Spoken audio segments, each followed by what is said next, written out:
الرحمن الرحیم۔ السلام علیکم ورحمۃ اللہ وبرکاتہ۔ آرام دہ سواریوں کے ذریعے سفر میں روزے کا کیا حکم ہے؟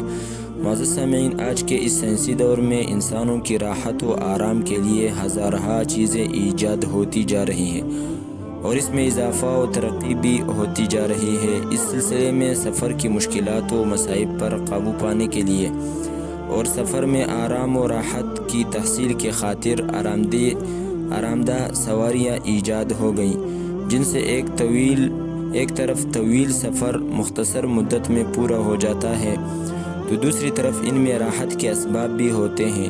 ایسی سواریوں پر سفر کرتے ہوئے روزے کا کیا حکم ہے؟ اس کے جواب سے قبل ذہن میں رہے کہ احادیث میں سفر میں روزہ کے بارے میں 3 طرح کے احکام ملتے ہیں۔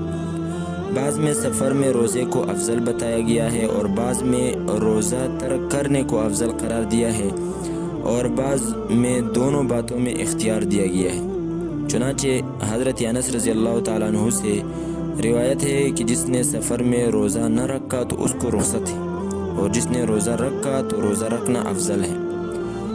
بخاری شریف میں اللہ کے رسول صلی اللہ علیہ وسلم نے فرمایا کہ سفر میں روزہ رکھنا کوئی بلائی کا کام نہیں۔ اسی طرح ابو داؤد شریف میں ہے کہ حضرت حمزہ اسلمی رضی اللہ تعالیٰ عنہ نے اللہ کے نبی علیہ السلام سے عرض کیا کہ میں ہمیشہ سفر میں رہتا ہوں، مگر میرے اندر قوت اور طاقت ہے تو رمضان میں روزہ رکھوں یا نہ رکھوں؟ آپ نے فرمایا کہ جیسی مرضی ہو ویسا کر لینا۔ اب پہلی حدیث سے سفر میں روزے کا افضل ہونا اور دوسری حدیث سے ترک روزے کا افضل ہونا اور تیسری سے دونوں باتوں میں اختیار معلوم ہوتا ہے۔ چنانچہ علماء کرام اور فقہاء نے ان روایت میں اس طرح تطبیق دی ہے کہ جس کو برداشت کی قوت ہو اس کے لیے سفر میں روزہ رکھنا افضل ہے اور جس کے لیے تکلیف کا سبب ہو اس کے لیے ترک روزہ یعنی روزہ چھوڑنا افضل ہے، اور